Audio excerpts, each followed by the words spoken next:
All right, so as you come onto your back, you'll have your arms long by your side. Your feet are planted on the mat, knees are bent. And have your feet and your knees about hip-width distance apart. Ground down through your feet, lift those glutes off the mat, and lifting your spine off the mat, one vertebrae at a time. Squeeze your glutes at the top. Again, keep those knees in line with your hips. And exhale, slowly release back down. Go ahead and take a couple more rounds. Those are the areas that are supporting you as you lift up. Now you also have an additional arm variation in bridge pose. So as you can see, I'm rolling my shoulders under and clasping my hands together underneath me. This is an option. You can incorporate this in your practice whenever you are feeling really open, not only your chest, but in between your shoulder blades as well. As always, be mindful, listen to your body. You know what feels best. Release out of bridge if you haven't already. Come to a tiny ball, knees to chest, and rock yourself forward. Let's meet in a downward dog position. Get there whatever way is easiest for you.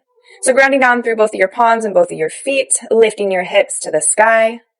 Remember, you can have a slight bend in the knees here, and your feet don't have to be planted. Make this a really deep, modified low lunge, so you feel that nice stretch throughout your left hip flexor.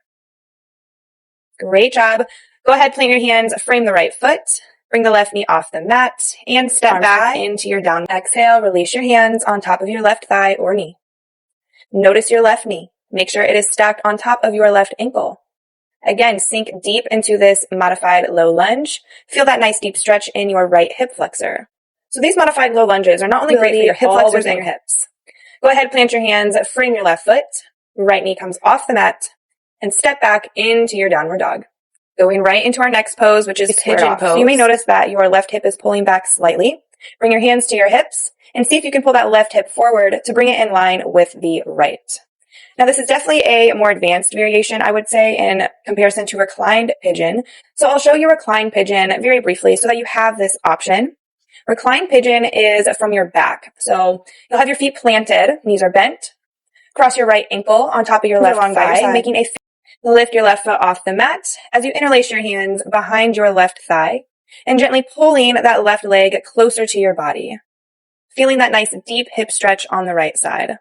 So that is reclined pigeon. That is always an option for your practice. Coming back into that first variation of pigeon that I was showing you with that right shin at the top of your mat, left leg. So this is a great pose to help improve the range of motion within your hips, but this also helps strengthen your low back muscles as well. You also have the option to take this a bit deeper by folding yourself forward on the left side. As you inhale, the left leg reaches up. Exhale, pigeon pose. So bring that left knee to your left wrist, the left ankle towards your right wrist. Right leg is extending long behind you.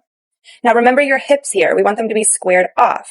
So tendency is for that right hip, hands to your hips. See if you can pull that right hip forward to be directly in line with your left hip.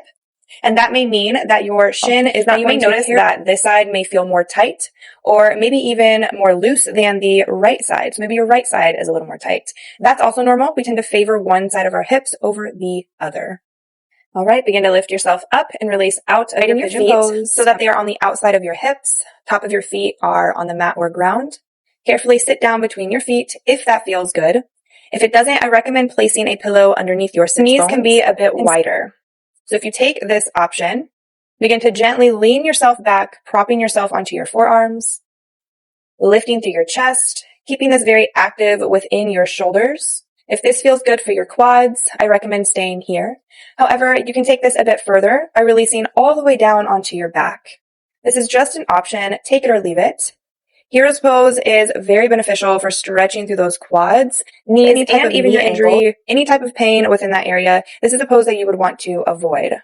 Whatever variation you chose, begin to lift yourself up out of your hero's pose and begin to prop yourself onto your shins, preparing for our next pose, which is camel. So knees are about hip width distance apart. Bring your palms towards your low back so that your thumbs are hooked on your ground.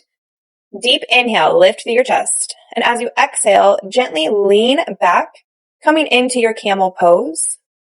Being very mindful here. So this doesn't have to be a super deep back bend for the benefits to be felt.